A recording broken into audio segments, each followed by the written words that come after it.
I'll give it a few seconds as well because we don't do that intro and it never works. Hello there and welcome to the Leeds That podcast. My name is Dara Cunningham. I'm definitely not James Weller, as we can see from the fact that we are 15 minutes late due to technical difficulties and I am a Luddite.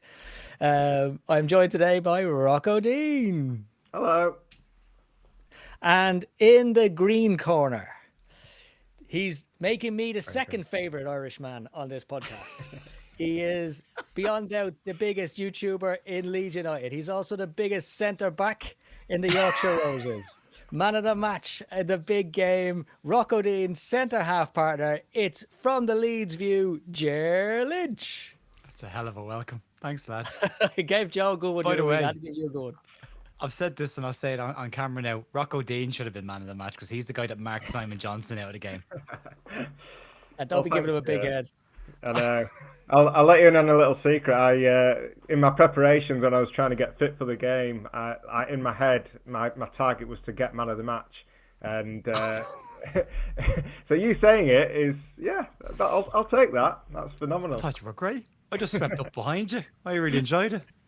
These were both great lads. The cornerstone of the victory, the new Rodon and Stroke of Leeds. No, fair, great game. We'll get straight into it. Bass and Bly sponsor the podcast. For all your camera needs, 6 Bueller Street in Harrogate. It's all the best brands. Buy and sell, use gear as well. So you recognise we're late. Please hit a like and subscribe if you're still with us and you haven't given up on the podcast as of yet, being that late. So lads, big day for Leeds yesterday. I'm buzzing after it, I'll be honest. I love a battle, and that was an absolute battle. So we go to our guest first. Ger, in general, what do you make of the result and the performance? Much better. Much better than it was with Arsenal and Sheffield Wednesday. That battling performance we saw against Everton was back, getting in people's faces, hitting them hard. What I expect to see from this Leeds team this year, because if we can't outplay the big boys with quality, we can definitely outbattle them and outfight them. And I thought we did a cracking job at it yesterday. Looked really solid. The odd little moment here or there, but outside of that, I thought really solid. We know the issue going forward. We're lacking that bit of quality in the final third, and specifically in the first half. If we'd got our passes right in the last couple of seconds heading into the penalty area, we could have got in behind, but every pass was like a little bit too short or a little bit too far ahead, and we're just missing that. But I thought from a defensive perspective, and definitely taking 4 points from those first 3 games, fantastic. Yeah, absolutely. And Rocco, what did you make for? I agree. Yeah, I think we did really well. I was really impressed, really happy. Deserved the point against Champions League opposition again. You know, stepped down from Arsenal, and yeah, they weren't at full strength, but neither were we. So I thought we were superb. I think Farke did a great job. I think the not playing out from the back. I think it was a necessity, and it worked very well. I mean, we tried it at first, didn't we? And very quickly, I don't know, just whenever we were pressed high, we were struggling. And it is a bit of a concern, but I don't think it should matter. And we've got a plan B to get around that. And I'm really pleased about that. So, yeah, like everyone said, it's plainly obvious, isn't it? You know, we've built a solid foundation, and we do need to try and, increase the quality in the final third, because we don't look like scoring a goal, do we? You know, it's been all of pre-season and this season as well. It can be a bit of a struggle if you're not scoring goals, and you know, when you get into a bit of a rut with that, and you know, you start conceding the first goal very quickly, confidence can drain. So that's important. Yeah, indeed. No, I personally thought it was a great performance. I think it was as good, if not better, than the Everton performance. I love the fact that we were bang at it, in the faces, winning tackles. I loved the attention Bruno Guimaraes got it in the middle of the field. Every time he got the ball, either Longstaff was on him, or Gruev was on him, or Stack was on him. We dominated that midfield. As I say, people looking at Sky Sports and them saying, it wasn't pretty to look at. I found it very pretty. I mean, maybe I just like that type of football. I loved it. I thought it was a brilliant performance by Leeds against a Champions League side. We made them look very ordinary. And if that's the dirty Leeds I've come to expect, then I'm more than happy with that. I think I said actually on the pod, and reminiscent to what you just said, yeah, I said after the Arsenal game, one of my biggest disappointments was the fact we brought in all these big physical players to play big physical player football, and we were still trying to play tippy-tappy stuff. And for me, we reverted back to type on Saturday, and I thought that was excellent. I suppose that leads us into, I suppose, the starting lineups. So Rocco, what did you make of the starting lineups? A few big calls in there. Yeah, it was as I predicted. Probably the first time ever. It's what I expected. Yeah, the thing for me, I think I said to you, Dara, like Farke loves Strauch. It's been a year or so since he said it, but like he describes Strauch as like the cornerstone of the club. The type of player that we need to build this club on. So clearly he's a big fan, or at least he was, and I don't think that will have changed. So yeah, I wasn't surprised that Biol didn't just walk straight in, and for me, the jury is out on Biol. Not because I doubt him for any particular reason, but just for the fact that he's stepping into the Premier League. It's a huge step up for him. So I wasn't surprised. What about you, Ger? What do you think of Biol? Yeah, would you have had him straight back in? I would have, because of exactly what Dara said at the start, where I expected. One of the issues I've got with Daniel Farke is how slow he can be with certain people to integrate them into a squad. And I think the whole point of get your business done early, Biol was one of the first ones in the door before pre-season. He had a full pre-season with the squad, fully expected him to be in there. Obviously, the suspension didn't help for the first game of the season, which was an unusual situation because that had to be added to his transfer form, but it didn't have to be enforced, so it didn't have to go there. So the club were aware of it coming in. And then Strauch comes in. I like Pascal Strauch specifically as a footballing centre-back. His distribution is excellent. His movement is very, very good. There's still a bit of youth in him, even though he's not that young anymore. Like, he can get dragged out of position. Like, at one point in the second half, he was in the opposition half chasing the striker, and it's like, well, you pass that player on and you stay and you keep your shape, and they tried to exploit the space left in behind by him. So there's little things like that. Sometimes you can get a little bit too tight to a striker and get rolled a little bit, and then the pace kicks in. And then after the Arsenal game, I just thought we needed someone who was going to engage somebody running at them. Where against Arsenal, Strauch just kept backing off and backing off and backing off. And I wanted someone to go and hit them. And that's what Jakob Biol is known for. He's known for his edge of the penalty area, tackling and his last minute blocks and that kind of stuff. So for me, I wanted to see him in the team. I wasn't overly delighted with the lineup, but then they went out and did their job. And the way it is right now is Pascal Strauch has got 2 Premier League clean sheets under his belt in 3 games. Again, one against the Champions League opposition. I thought he had a couple of moments where he might have got caught, but managed to get away with it. And ultimately, it's a big 0 at the end of the day, so it doesn't matter. So it's his jersey until it's not his jersey, and Biol's going to have to bide his time and wait. But yeah, I was surprised at that. But then I'm still surprised we've got a 6'5" guy taking corner kicks. But it's needs must at this point until the jigsaw is finished. But yeah, I didn't love the starting 11. I would like to see Willie on the right, if I'm being honest, getting at people and running at people more often as well. But obviously Okafor had a bit of a knock, so he wasn't fully fit, so that was the issue there. But yeah, but it's great to have this conversation, though. It's great to have this as an issue going, well, I'd have played this guy instead of that guy, rather than turning around and looking at your bench and being like, who do you bring on? But like, even look at the substitutions that happened yesterday, and it's like, well, that's that bench is starting to look really, really healthy now, and starting to look like there's real competition for places.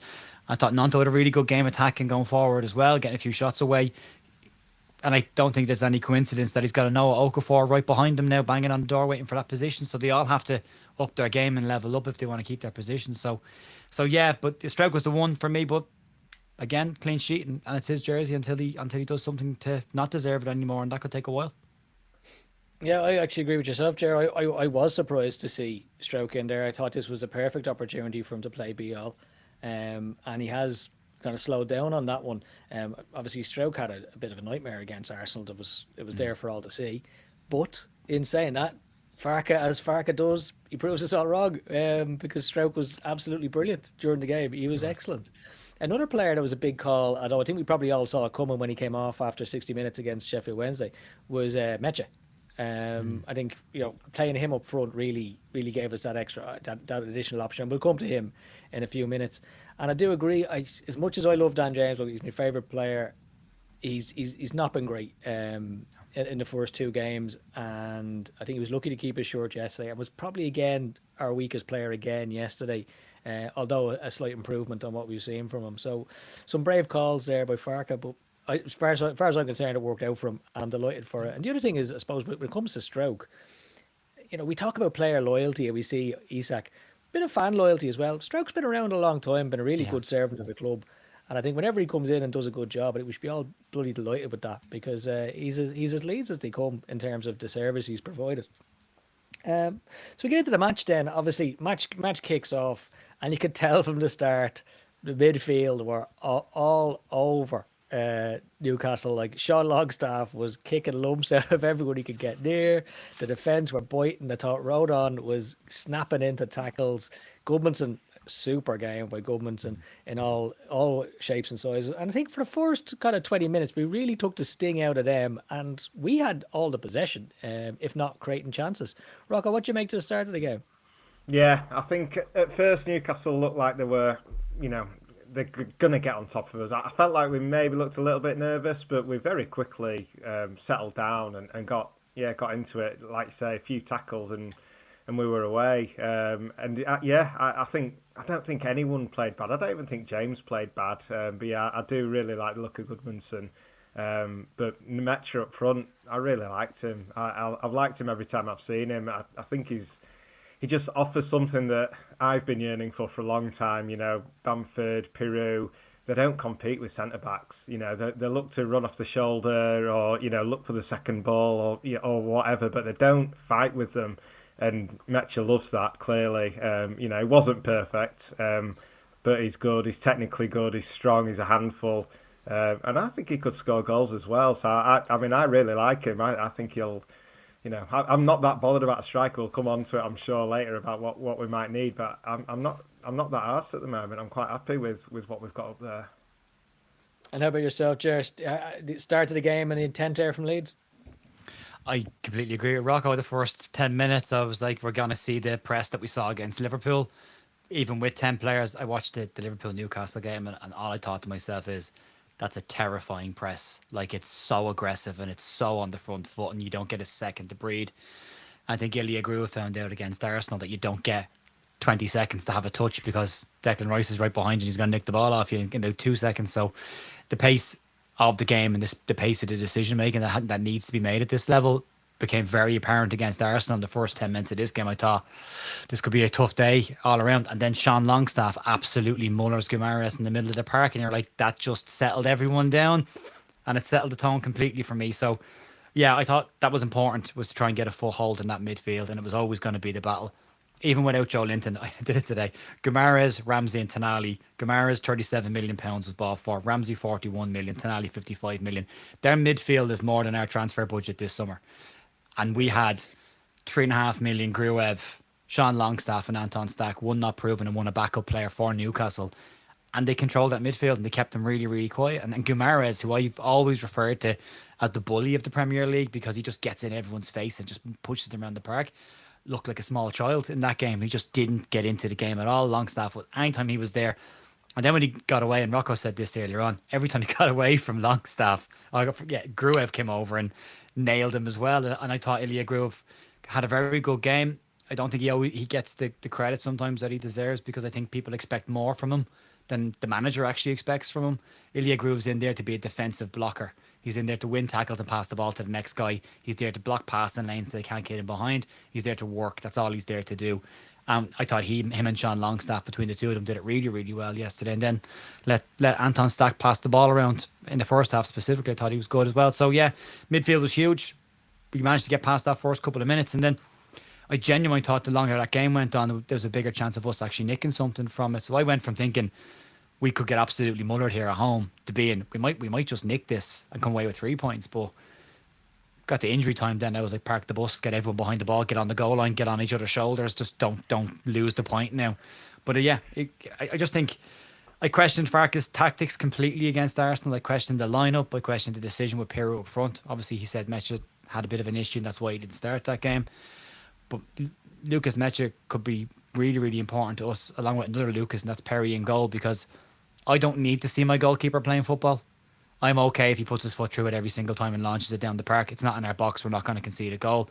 But when you've got a 6'4" striker who can hold the ball up, who can keep Sven Botman really, really busy and hold him off, who's a top centre-back, and Fabian Schär, and still, even when he's being dragged away from them, get a little toe to it and flick it around the corner for Nanto to get a touch on it, or James So yeah, again, top to bottom, I thought they got it spot on, absolutely spot on, and it was needed because Farke had a little bit of pressure on him after the two performances this week, and then if the window ends badly, on top of that, it's a full-on meltdown, and you've got 2 weeks of an international break to fester in that before you come out of it. So I'm delighted with the performance, and I want to see that all season, even when we get the quality. That's the foundation for everything we need to do. We need to be really hard to play against. We need to make it really uncomfortable for teams when they come to Elland Road, or even when we're on the road, to just not let them feel like they can play football. Hit them hard, then try and do what we can on the break. And this is a foundation season. Everything about this year is survive here so we can build and get better players maybe next year. And I think that's going to be the basis of it. But yeah, spot on with the tactics, spot on with the performance, the work effort from them. And I agree with Rocco. I really like Mecha up front. And I think if you can get him a couple of decent balls facing goal, he will score goals.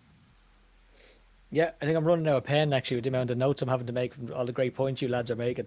I'll start off with the Arsenal one, Ger. Like, you're dead right to criticise Farke over Arsenal. He got it wrong. He got it completely wrong. And that's what we're here to do. We're not here to be happy clappers. We're here to give a critical analysis. So yeah, he did. And you can. And that's the thing. I think there's a lot of nuance lost, I think, on social media, where you think you can criticise someone unless you hate them. It's like, no, I don't have to hate you. I just have to think you got it wrong isn't it? today. Yeah, exactly. You know, he got it wrong last Saturday. He got it right this Saturday. That's okay. Do you know what it is? Obviously, look, I think you're dead right when it comes to that tackle from Longstaff. That did change it. And I think, personally, what Longstaff did with that tackle was he replaced Ethan Ampadu. He became that terrier in your face, that aggression. Now, he did it with a bit of a smile because obviously he's mates with the guys, but he still did it. And I think that set down the same type of marker that Ampadu sets at the start of every game, where he starts snapping into people and the rest of the team kind of rise to that in terms of leadership. I can't wait to see the two of them in a match together. Like, if two of them play like that in a match, we would be incredible to beat. And Gruev, obviously, you made a great point. I really like Gruev. I don't think he's ever really had bad games where Arsenal wasn't great. And I criticise him on that. But the point you made earlier, when Stroke went into midfield, they nearly got in behind. It was Gruev who noticed it and had covered in at centre back and stopped them playing that ball forward. When I say stopped them, he didn't physically stop them. He occupied the space, and they knew they couldn't go past them. So that was the other one. And you've obviously named the price tag of all the Newcastle players. I mean, whatever they got Bruno for, he's worth a hell of a lot more now. What an absolute player he is. My last point to make on that one is, I think you said yourself, Ger, like, you want to see that performance now every week. And I have this theory, it goes back to my old acting days, when the first night of a show was always your best night, and your second night was always your worst night, because you got a bit cocky. You were so up for the first one, you nailed every single line. And then by the third night, you settle into a rhythm that's a high standard. And I think it's the same in most performances. So for me, I was really watching this match as, what are we going to come out with? What's going to be the Leeds intent now? Because whatever this is what we should be able to maintain for the rest of the season. And it wasn't far off Everton, which I was so delighted about. Last one then on Mecha, and let's have a chat about him. I thought he was magnificent. Touching Lee Chapman's about him, battling, and then every time you asked him to kick the ball, he kick it sideways. Like that one where he did brilliantly to play it down. Nanto was in acres of space and he passed it out for a throw in. But God, he gave Botman a hard time, didn't he? And my favourite one was when he was up against Botman and they were pulling and pushing each other, and he fell over and he still got his leg out and managed to hook it over to Dan James. I thought, I like him. Rocco, what do you make of Mecha's performance as a whole? Yeah, no, I'm a big fan. I think he'll keep his place, and I think, well, maybe like Strauch, it's his shirt to lose now. So we'll see what they try and bring in. I mean, you look at the guy that Newcastle have in the stands. I mean, they've spent 69 million on a striker who's scored 13 goals in his career. He's basically played 17 last season, I think. Was it 17? No, maybe all competitions then. But 70 million, and we're shopping in around 30 million max. What can you get? I don't know. It just feels like, and there's such a shortage of strikers around anyway. Like, if you get a good one, you've hit the jackpot. Forest got lucky in a way, with Wood coming good, and look what it did for them. There's just not many around. So to expect us to get a striker who's going to bang in a load of goals, I don't think it's realistic. If we did, then amazing. But I don't know that we'll be able to get more than what we've got, and I'm all right with that, to be honest. Yeah, indeed. Before we leave the first half, another player that caught my eye in the first half was, through the whole left flank, really. Donto was very good, showed really good intent, but I thought Gabby Goodmanson was excellent. And there was one in particular where he beat his man and powered forward with it. He beat two of them. He zigzagged between two of them and powered forward with it. And it reminded me that thing I said on the pod a few weeks ago where Thierry Henry was saying under the Invincibles, a lot of their attacks started with Ashley Cole beating the man, and it just shifted the whole team across. And he caused chaos with that one run. Didn't come to anything in the end, but I thought he looked fantastic for the whole game, but particularly the first half. Ger? Yeah, completely agree. I thought he was one of the standout players. I think if you were putting a list of man of the match, it was Longstaff, Bogle, Rodon maybe a bit as well. I thought Groove was in there, Mecha, and then Gabby Goodmanson, all very close in and around that. Any of them could have nicked it depending on how you look at the game. But yeah, he's very good in tight spaces on the sideline where it looks like he hasn't got a lot of room to play in, especially when they press him. If he's got a player inside and a player in front, he still manages to find a way of either getting a pass forward down the line to somebody and then back it up, or wiggle through and go down the line himself. So there's a lot of positive things there, and it's so early in his Leeds career, and there's already these positives. There's a bit of Junior Firpo about him going forward, and that's the bit that I like, because it's a bit I liked about Junior as well. When he did go forward, there was intent, and there was a direction. He was trying to get into the penalty area or trying to get to the edge of the byline to put balls across the box, and he has that, and he'll only get better the more he settles in. He'll have tougher days at the office than Livermento's a very good player, but he's not a winger. He's not a tricky winger. He's a fullback, so he'll have tougher days when he's got a Mo Salah or somebody else running at him, and he might have a little bit of PTSD from Salah last year in the Champions League, who gave him an awful day at the office, but you'd have learned from that. But yeah, right now, he seems to just come in and settle straight into the team, nearly to the point that we're forgetting that he's a new signing. He just comes in, does his job, and that's it, and game finishes and off he goes, and we see him again next week. But he's nailed that position down. I thought he was really good. Hopefully the little knock that he got was just, not gambling with it and take him off. And you've got James Justin to come in there as well. I thought he was fine when he came in there. He made a couple of decent tackles as well. So, there's an upgrade on Sam. I like Sam, but there's an upgrade there in that position on Sam as well. So, yeah, positive. 2 left backs. When did we ever think we'd have 2 left backs? It took us years to get one. But yeah, Gabby's was very, very good. And I think we'll see more from him. I think we'll see an awful lot more attacking threat from him when we do get the more creative players in there, and he can overlap properly, and then they can find those little fed balls in behind him as well. But yeah, there's more to come from him, but really good start. Yeah, we saw a glimpse of that attacking, wasn't it, as well, at corners? Was he marking down there? Yeah. Won't get harder than that. Brave decision as well to put him on. Yeah. Like Willie Nanto marking Gabriel last week. Yeah, and he does that with Nanto. He just gets him to stand in front of him. But speaking of Goodmanson, indeed. You never know. The Peacocks are in here. I see Smarty's in the chat here. He might be putting some tiny little fella on you next year, Ger. Some little dwarf to stop your run. Speaking of attacking intent from Goodmanson, I mean that ball he put in, where James and Bogle nearly got on the end of it. I mean, the commentator said on Sky Sports that they got each other's way. They did not. They just couldn't quite get there. But his attacking intent was brilliant. Rocco, what's your overall thoughts on Goodmanson thus far?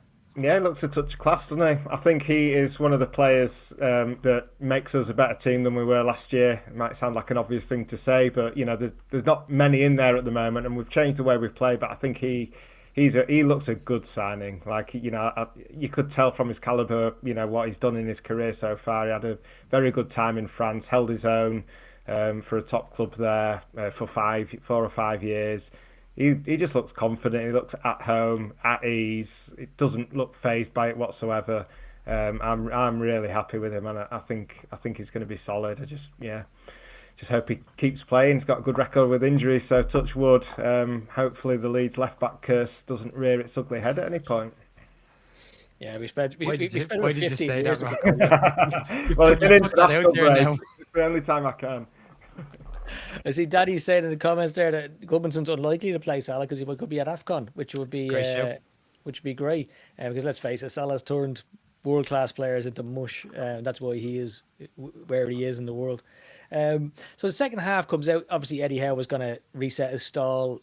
He shouldn't be drawing at Elland Road against a newly promoted. Well, anyone can draw at Elland Road. He should be not drawing against a newly promoted side. And I think they had a bit more of the ball in the second half, which prompted Farke to make a few early substitutions, which again, I'm gonna say nailed it. Now people might disagree with me, Brendan Aronson, but I'll come back on that because I've got a good one for Aronson for defensive perspective. Ger, what do you make to the subs and what they brought to the game? There was you could hear it. I could even hear it online. There was a massive sigh, which is returned to Elland Road after a couple of years away. It used to be for Tyler Roberts. Now it's for Harrison and Aronson, who I've now just started calling Harrison because they just come on together and do the same job. I can understand it from a footballing perspective, especially understanding the style of the manager. And I think that's why, I mean, the conversation has been all week. You let Ramazani go and you keep Harrison. But you've got to look at it from the manager's perspective. And this has taken all of the emotion out of it, stepping back completely from it as a fan and just looking at it in its black and white state and saying, Daniel Farke is naturally more risk averse than most managers. And he does like a certain type of player. Sean Dyche was similar in terms of he liked hard-working, defensive-minded players, and it worked for him for quite a long time. There's moments in games where Farke will look at it and think, right, it's a bit open, it's a bit loose right now, and I think that's when you saw Harrison and Aronson both come off the bench because he knows what he's going to get from them. He knows they're going to run around, he knows they're going to get in players' faces, they're going to win tackles, and they're going to come back and defend, and they're going to press. The quality from both of them, bar one ball from Harrison that Calvert-Lewin was that much away from controlling properly, just had to stretch for a little bit too much. The quality in both of them in the final third is going to be the question mark in the Premier League, but that doesn't mean they don't still have a role to play in terms of what the manager's looking for from them, and that is go in, stop them playing ball, turn them around, send them back to their own goal, keep them in their own half, and if you have to come back and double up, come back and double up, and they'll do that for him every single day of the week. So I think both players have definitely got a position in Daniel Farke's system, but I think it's probably off the bench or in certain games where he might need to park the bus a little bit more, like maybe against an Arsenal next time round. We don't go out and try and play tippy-tappy football against Arsenal. I think you might need to be a bit more pragmatic. And I think that's where he sees them fitting in. Personally, I'd like better than both of them, but that's a personal choice. That's again, putting the emotion back into the situation. But from a Farke perspective and looking at it from his eyes, I can understand why he made those changes. I'd have rather seen Okafor come on, but obviously he had a bit of a knock.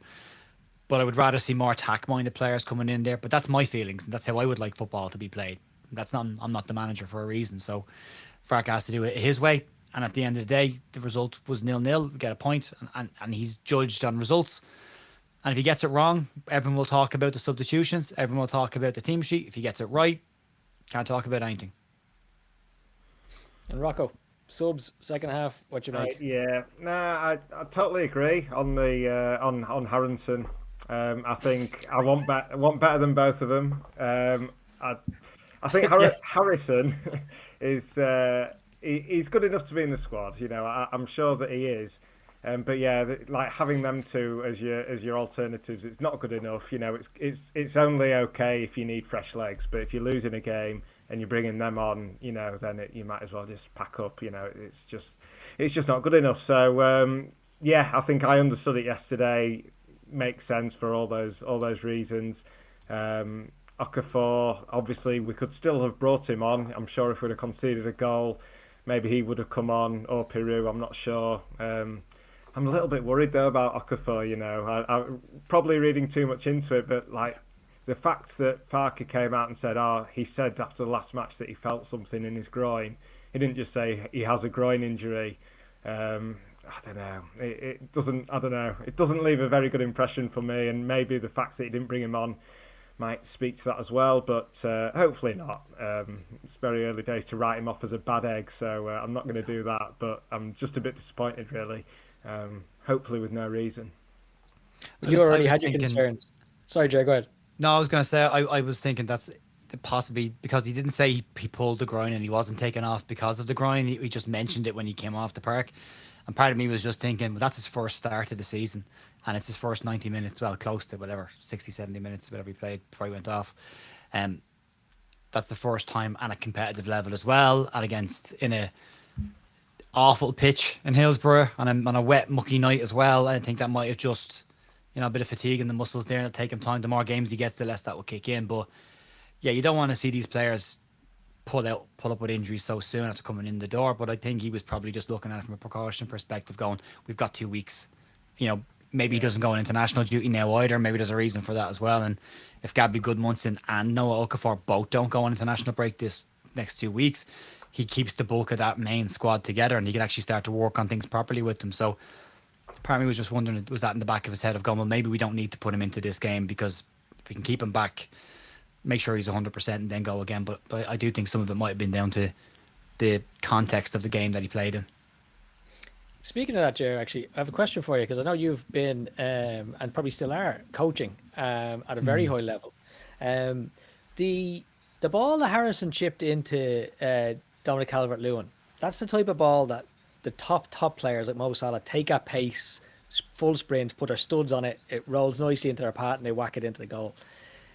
To me, that seems like Dominic Calvert-Lewin is just missing a little bit of sharpness. Do you think that's what it is, and he'll get there, or do you think it was maybe the ball was a bit too far ahead of him? I think maybe a little bit of both. Just on that particular one, I think it might have been fizzed in. I don't think anybody expects Jack Harrison to cross the ball from that deep, although if that's how good the delivery will be, I would rather he always crossed it from that deep rather than going to the end line and overhitting it. But I think there's definitely a sharpness thing there. I know when I played up front, if you've been out for a while, the sharpness is the thing that kills you when you're trying to get back, because you need to be smacking the balls at a goal on a regular basis to have that muscle memory. And Dominic Calvert-Lewin hasn't played properly in 4 months. So that's going to take games. It's going to take opportunities. It's going to take him missing a couple. But the big thing for me is he was in that position to make that run. And against Sheffield Wednesday as well, he was popping up in the 6-yard area between the sticks, which is exactly where I want an old school number 9 to be. And if you go back over the last 2 years, or even 4 years, go back over the last 4 years, we've never had anybody in the penalty area when crosses go in. We fizzed balls right across the goal line. There's never anybody there to tap them in. And I think you're getting that now from DCL, and I think you'll see more of that. So for me, it's pure sharpness. That's all it is. The more games he gets, the more football he plays. I think he'll be dangerous. I think you saw it then from the second chance that he gets when the ball's played on the outside of his right foot and he has a shot. And only from looking back at the replay of that, you realise that much of Dan Burns' stud catches the ball and changes the direction of the ball. And if he doesn't hit that, that's possibly going in the far corner. And he needs them. He needs a couple of early goals, or at least getting in the right positions and getting close to scoring. The confidence level will come up with that, and the sharpness will come again with time. But yeah, he just needs games. The longer he stays fit and the more games he gets in, the quicker that sharpness will come back. You know, while we're on it, let's stay on Dominic Calvert-Lewin, because Rocco, you mentioned earlier you don't think we need another striker. DCL obviously filling you with a bit of confidence. Well, I can't really say so after I scathed him on midweek, but I just think he deserves a chance, and he's a handful as well. So even if he is another Bamford in terms of missing chances and doing the right things, but maybe not getting the results that we need. I don't know. I just think he deserves a chance. So if you've got Calvert-Lewin and Mecha and then Piru as well, I don't know. I don't know where a fourth even fits in. I mean, if we went and got someone amazing, fantastic, but I just don't see it. And I'm comfortable. I'm willing to give Calvert-Lewin a chance. I'm hopeful that he'll come good and have a good season. And he did look good. Again, yeah, he looks quick. He looks sharp. He's hungry, which is a big thing. I think that was one of my concerns really when we signed him. I wasn't sure how hungry he was anymore. He's had a few years, off the boil, shall we say. Didn't know anything about him, just sort of wondering. But I think that question has been put to bed. I think he's desperate to do well. So yeah, I'd love to see. I'm just happy to see them 3 strikers, preferably the two new ones, share the duties and do the job. Yeah, I see your point. I'm probably a bit more optimistic, I suppose. I even said that last week. I was very enthused by the fact he was getting into those positions and making those runs, and I thought, missing by a couple of inches. Yeah, it might be looking like a couple of inches off the post, but it's a fraction of a millimeter off your foot, that makes that difference. So to me, it is. I think he's going to have that sharpness. So if his movement is right and he's getting in the positions, I don't see why he can't score some goals. But Ger, I was watching your match reaction earlier, and you kept texting me during it and interrupting my feed. But you were saying that if you reckon if we get another striker, Peru could be on the go. It's just a feeling. It's Yeah. not based on any facts or anything that I know, but I just kind of looked yesterday and went, he starts with Mecha, and it makes a huge amount of sense in that 4-3-3 system, which, by the way, I'm delighted Farke hasn't abandoned and gone back to the 4-2-3-1 because I was afraid he was going to.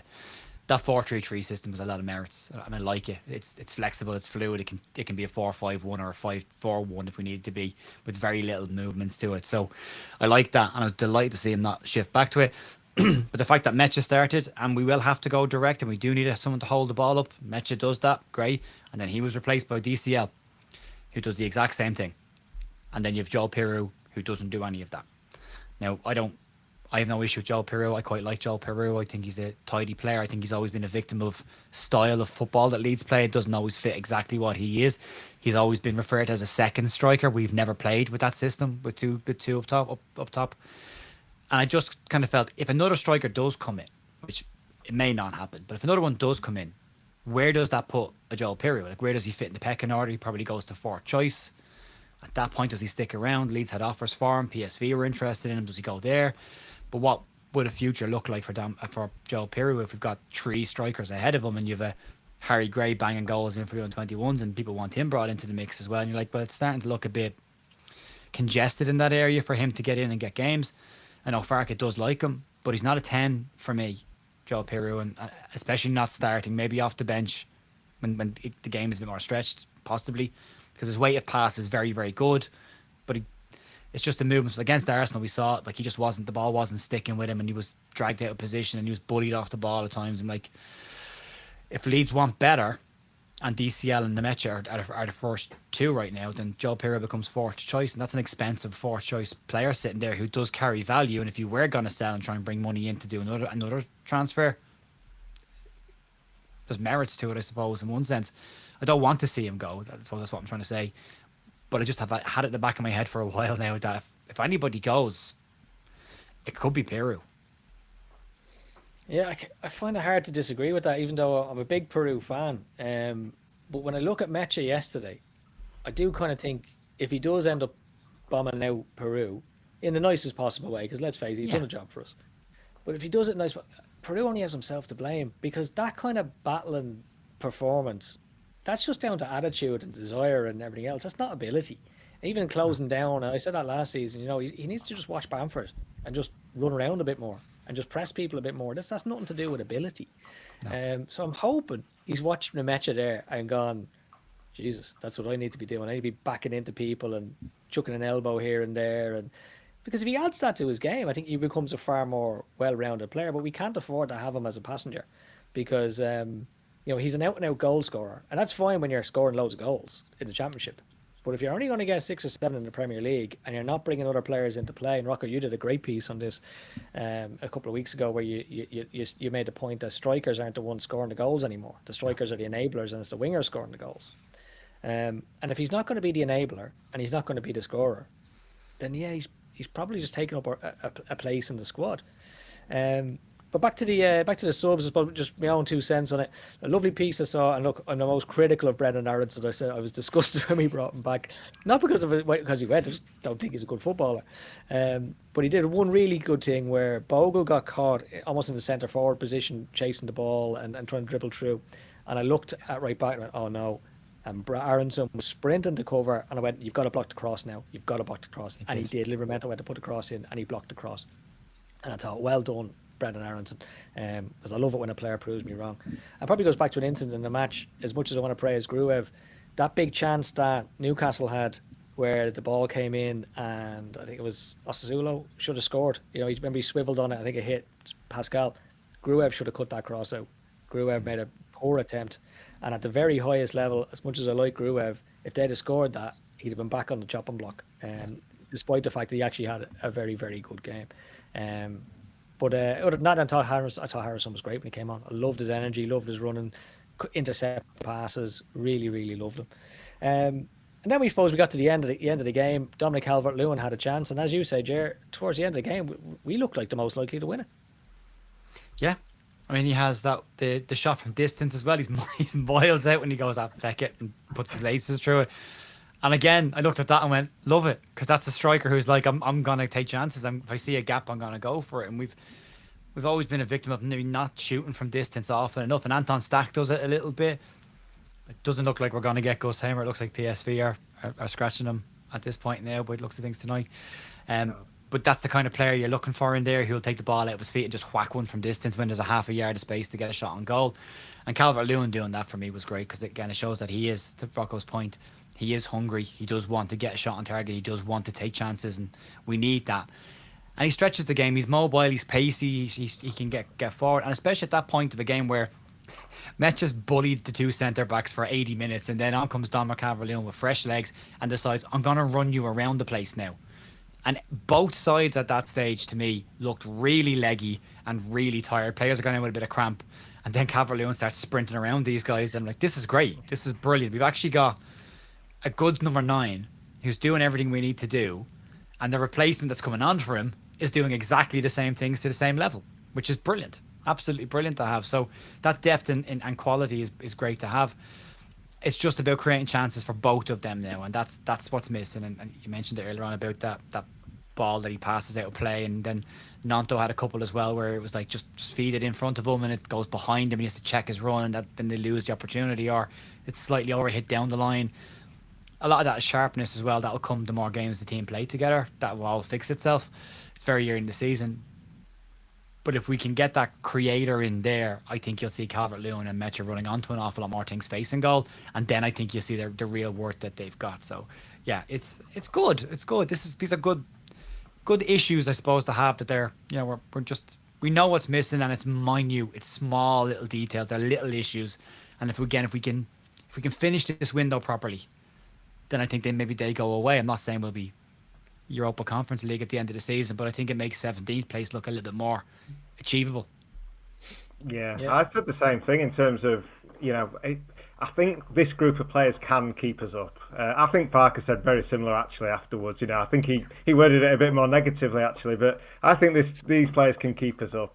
But we've got a chance if we were able, and I think it's too late now, but if we'd have been able to get Peixao, for example, and Buonanotte, that could have really, that could have kept us, away from Wolves' door for, quite comfortably, I think, because I think, the point that you're making there, Dara, about the strong finish, that shows that we're a competitive outfit. We've gone toe-to-toe with them, and we're not just some minnow that, isn't going to be able to do that intensity for 90 minutes. Like, you don't get to 45 minutes and the other team's not thinking, Leeds are never going to keep that up. Like, we've done that against Everton, and we've done that now against Newcastle, which is really impressive, and I love seeing that, and I love that was the case. And it took its toll on Newcastle in the end as well. Obviously, they had that classic match against Liverpool. It was Monday, so it's quite a while ago now, but still, it may be mentally, maybe they're a little bit fatigued or whatever. But I don't really think that played a part. I just think Leeds, showed themselves to be a really competitive Premier League team. Yeah, no, I totally agree with both you lads, and actually nothing to add to that. I think you have summed it up perfectly. As we look then, I suppose, at the last 3 games that we've played, as we head into the international break and with deadline day looming, Rocco, what do you first? What's your overall take on where we're at in terms of those 3 games, and what do we need to add by 7 p.m. tomorrow? I think we are probably where we targeted. I can't imagine we targeted more than 4 points. And obviously it would have been great if we'd have got them, but 4 points is really good. So happy with that.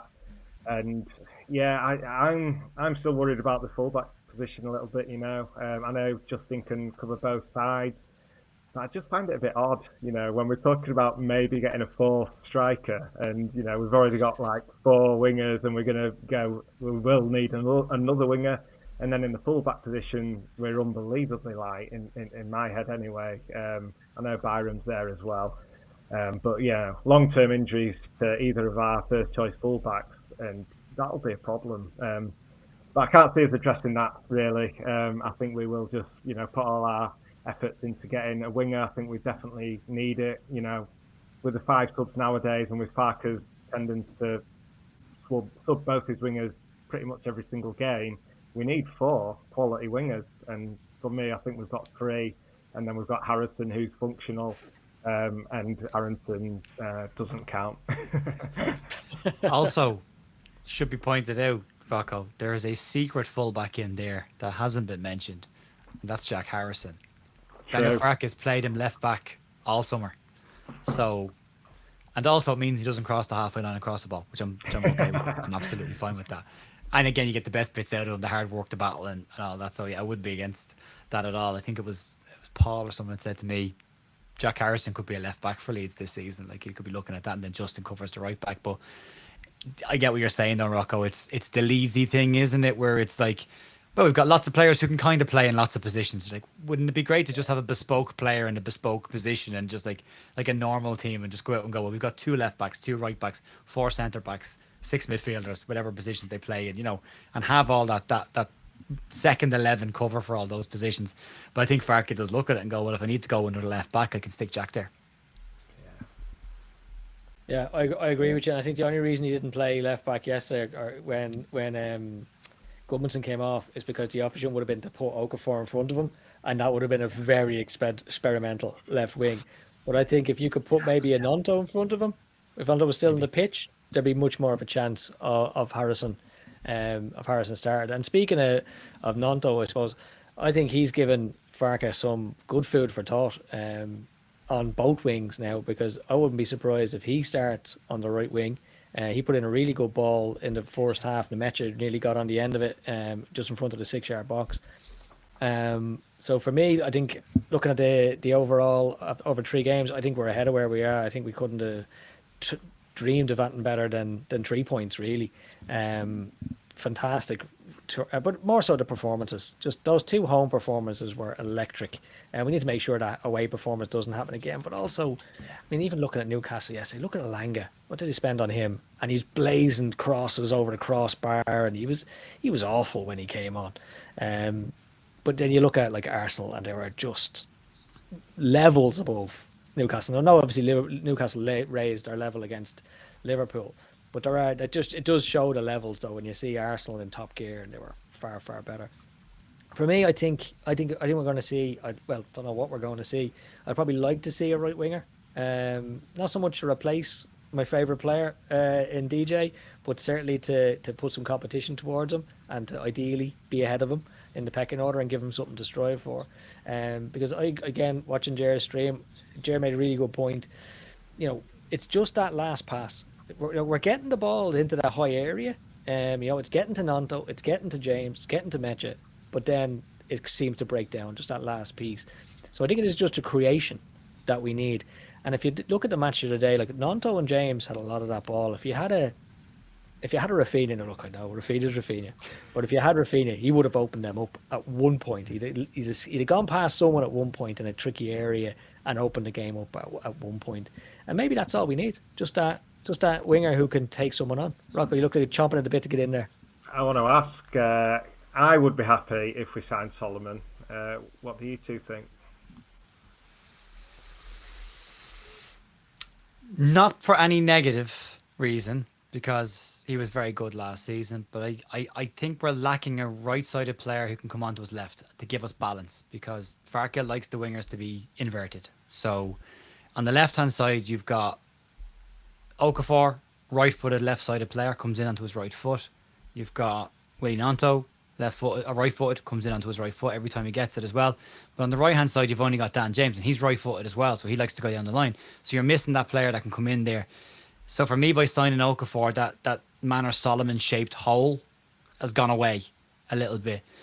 I think if Solomon was the player to come in the next 2 days, I think that screams that we didn't get anybody we actually wanted in those positions, and he was still available, so we took him just to fill a slot. But I don't think but then maybe what Dara's saying is right. Maybe Nonto then goes over to the right-hand side.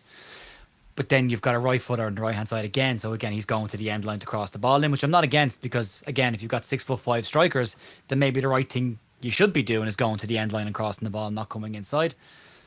But I think Leeds are looking at that. I think that's what they were looking at, Buenanote and El Canus as well, as that player who can cut in. And I think they're lacking that right now. So for me, I'd like a right-footed player to come in to balance out that front line. Otherwise, it's still very left-sided Leeds to me, and that was last season. It was all left-sided Leeds. And I think we need to balance that out a little bit. But and Darrow, to your point as well, it's a different profile of winger we need to Dan James.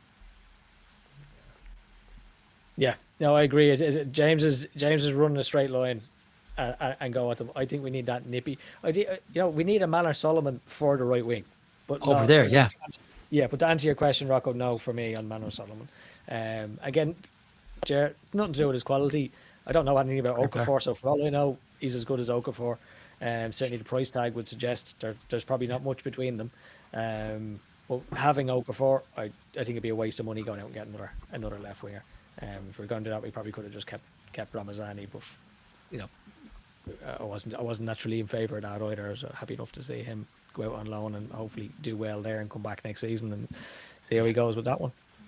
A few interesting comments actually. It was a good comment here. I'm going to try and find it. It was from my nephew Richie. I'll give him a little shout out there. He made a good point that we don't have any fullbacks coming through the academy. So if you look at Liverpool, they've got Connor Bradley. You look at Man City, they've got Rico Lewis. So a lot, and Leeds have brought through players from the academy before. There isn't, or am I wrong? There's not much coming through that academy other than Harry Gray. There's a few. Haven't we? In terms of people who have broke into the team, when you take Archie out of it, who was the last player to actually break into the team and do well? I mean, I think he's scraping the barrel at like Shackleton. Is there anyone else that we've not like bought and then brought through? Do you know what I mean? I can't really think of any thoroughbreds. There's a couple in the. I watched a bit of the under-21s. It's actually, I watched them the night against Burnley. We did a watch along on it, and Scott Gardner sets the team up so well. Like they're so compact, and then all of a sudden they just swarm around players and then they break in. It's a really good team to watch. Actually, their games this season have been very enjoyable. They brought in Linu. I think either Linu came in from either Liverpool or Man City, and he's a left back and he's good. He's a decent left back, but there's still a bit of growth in there. Obviously, Liverpool or Man City aren't letting these players go if they think they're going to get into their first team. So there's still a bit of growth there as well. We've got Dudley on the right hand side, who's tidy. Conor Douglas is there as well. Coben Bird can play in the fullback positions as well, and he's had some good games this year and last year. The under-21 side's really young. Like a lot of them are 18 and should have been in the under-18s. This year they've been pushed on to the under-21s for what they call their stretch assignments to try and push them on and develop faster. Alfie Creswell, the middle of the park, has been very, very good for them so far this season as well. He's an eye for goal and he likes the physical side of things as well. Reece Chadwick, we've seen him in the Leeds first team as well. He's tidy. But then they've got like Louis Perry, Ruben Lapata-White are all knocking around there. I think Lapata-White's actually trained with the first team a couple of times. I think he might have been in, especially during international breaks, I think he tends to go up and train with the squad. And I think he was involved in pre-season as well. There's some decent players in there who could come really good. There's again Marcus, Lino and Marcus. I don't know which club they came from, but one came from Liverpool and one came from Man City. I keep mixing up which was which. But they're both defenders and they look decent as well. But I think if you were to pick a couple out at under 21 side and see, well, who's going to make the breakthrough, my money's on Rory Mahadi, the goalkeeper. He's really good. And he's a sweeper keeper as well. I mean, he plays like a 6 when they're on top of teams. Like he comes miles out of his goal and stays there. And they pass the ball back to him on the edge of the centre circle and he's clipping balls into the corner flags. Really good reflexes. He's taken a growth spurt in the last 12 months and he's filling out as well. And he was with the Leeds senior team during pre-season. He travelled with them as well. And he's one to keep an eye on. A Scottish goalkeeper. Came down a couple of years ago from Scotland and he's been really good since he's come down. He's 18 and he's playing on 21 first choice. So he's got lots of room to grow still. About 10 years away from his prime. So he's got loads of space. And he's one that I think will be interesting come the end of this window because right now Leeds United squad is 24 men, which means they can only register one more player who's over the age of 21. They can register another one, which why Buonanotte would have been a good signing because he was 20. They wouldn't have to register him and they could still keep that spot. But if Leeds were to be creative, and it's a bit harsh, but if they were to be creative, they could not register Alex Kearns and they could register and they could bring Rory Mahadi in as the third choice keeper. He's under 21, wouldn't need to be registered. Leeds could bring in 2 players then. And I think Rory Mahadi's decent enough to be considered as a young, up-and-coming third-choice goalkeeper for me. I think he has that because you've got Carl Darlow there for the experience. So realistically, when's he going to play? But I think he's one to keep an eye on. And Alfie Creswell's a really good player as well coming through. It's unusual to see a central midfielder wearing number 4 who can score goals as well. And Alfie can do that as well. So again, the Creswell name is there, so you know what you're getting from him. You're getting a big physical boy. So he's there. So there's a couple, and Ollie Pickles up front can play in the wing as well. He's decent. Keep an eye on Ollie Pickles. I think he'll go on to do some stuff as well. But Yeah, unlike most people, I lose the run on myself with under 21s. I watched them a couple of times and go, he's great, he's great, he's great. They're all gonna be great, and then they all end up with York, But we'll see. But there's a couple in there I'd keep an eye on. It's a decent side, very good coach in Scott Gardner as well, who sets them up really, really well. So, if you get a chance to watch them this year, go and watch them. I've watched 3 of their games this season, and all 3 of them have been excellent games to watch. They've been really enjoyable games of football, so worth watching. You sold it to me. 2 really good. The next game. Yeah, I'm on 2s now. So 2 really good points on that one there. Really, first of all, brilliant. Your knowledge of that, your knowledge of that 21s is brilliant, and I'm absolutely going to watch the next game. And second is you absolutely roasted my nephew who said there was no one coming through. So I love that. There's a few. I'm gonna make sure he suffers. On that one. There was 2 great ones, but they both went to Spurs this summer. They took them off us, so 2 of them left. They were Max McFadden, who looked really tasty. He looked really, really good, and he went to Spurs. But I think we got 2 or 3 million for him actually, or $1 million for him, or something like that. We got decent money for him, but he was tipped to be a good player as well. And there was another young lad that's gone there as well. I can't think who it was, but there's another young player that has gone to Spurs. We've lost a few, and then you go back last year or year before last, and we lost to Manchester City bought him off of us. Finley Gorman. Yeah. What a talent. That kid was doing things at 16 that he shouldn't have been doing. Like, he was destroying teams at 18s, and he played 21s and scored a couple of goals there. And that's an out and out 10 who was really good, being described as a generational talent at that point as well. I did an interview with Michael Scubal, and I spoke about Harry Gray and him at the time. And when the interview was over, the Leeds press office said to me, "Can you clip that bit out of the 2 lads? We don't want you to talk about them." And I was like, "Yeah, no problem. Can I ask why?" And they said, "Well, one, they're too young, and their parents would need to be told about this, and that's not okay." I was like, "That's fine." And they said, 2, we don't want anybody to know about them. And one is Harry Gray, and the other one's gone. So, but we got £5 million for Finley Gorman. It was the highest amount of money paid for a youth in England. He's gonna be some player, though, isn't he? He's tearing it up at Man City apparently. Yeah. We'll do is with 2 more. No, I've got one more question, one more thing to cover. But before I do, there's over 100 people in the chat. I just ask you all to like and subscribe, please. Smash those likes. And also, I was looking at the analytics. 66% of people who watch this pod don't subscribe. Smart, seriously, just hit the bloody button. Name and shame, Dara. Geldof. I'd like Bob Geldof a Band-Aid. Just give us your bleeding money, right? just hit subscribe, right? No, thanks very much for joining us. So the last one is, and it breaks my heart to say this, but we haven't done a pod since Pat Bamford has left the club, and I'm a big fan of Pat Bamford. Not so much for his misses against Leicester and all the other misses he had, but I think he's a really good guy. I think he put in a really good shift for Leeds. I think he was always a great ambassador for the club. Our best strikers, even up to now. And I wish Pat Bamford all the best. Rocco, do you want to have a word on your love for Pat Bamford? Absolutely, yeah. I think he's a wonderful guy. He wasn't my favourite player. A bit of a love-hate relationship, but an unbelievable servant to Leeds. And it's people like Bamford are the reason that Bielsa was so successful at Leeds. There was Bamford, Click, Ayling, Cooper, Dallas. If it wasn't for those guys, that group of people, if Leeds didn't have that group of people together at that point, who knows how the Bielsa thing would have worked out. The fact was that those players were the ones that performed, that dragged everything out of themselves that they could. They moved heaven and earth for Leeds, for their own careers obviously as well, but they did it for Leeds, and yeah, he deserves all credit for that. So yeah, wish him all the best, of course. And Ger? Same. Yeah, I always liked Pat.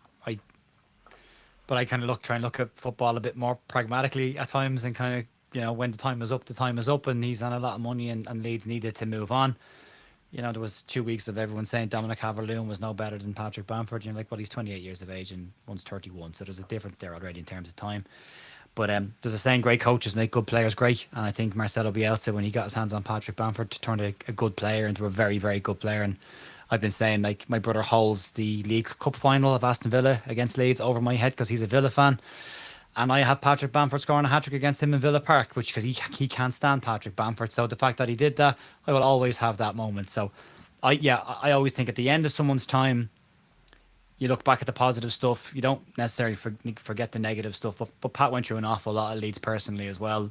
And for me, at the age that he's at, I would like to see him go and play football and kickstart his career again and finish it properly and go and score lots of goals.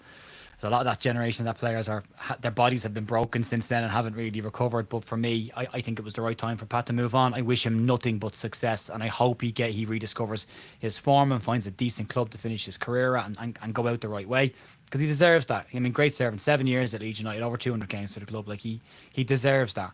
And yeah, I wouldn't hold any grudges against Pat Bamford. I'm like, yeah, go with grace, mate. Enjoy yourself. Yeah, absolutely. And I think he'd always be welcome back at Elland Road. And maybe he'll be remembered a bit more fondly now that he's Hopefully. Gone. Yeah, and he can't miss too many for us. That goal against Portsmouth's never going to go away. Was it Portsmouth or Plymouth, the volley in the cup last year in the pink jersey? Peterborough. Peterborough. We do began with a P. Yeah, somebody with P down there. Yeah, that I mean, nobody remembers anything about Dukara except for the screamer he scored. So, Pat will go into that bracket as well. Scored some great goals. Absolutely. Well, Ger, listen, thanks a million for joining us here today. Really appreciate your time, and I appreciate you making me the second favourite Irish man on my own pod.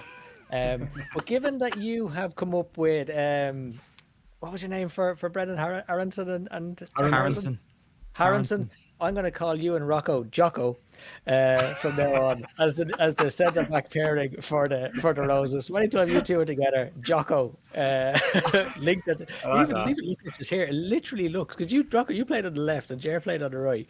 As I look at you here, that's where you are. You're just symbiotic relationship. Naturally found our spots, didn't we? Yeah. Well, listen, folks, I hope you really enjoyed the podcast. Please do smash a like and subscribe. I will be on Joe Wayman at 10 o'clock. I'm a glutton for punishment. So I'll be back on there in a little while. And if you haven't been over to Ger's show, or who am I talking to? Everyone's been over to Ger's show. But if you haven't been over to Ger's show, go back and have a look at what he had to say today, because actually his match reaction and everything else before that has been really excellent and very enlightening. So from everyone here at Leeds, thanks to everyone for viewing, and we'll catch you again during the week. Thanks, folks.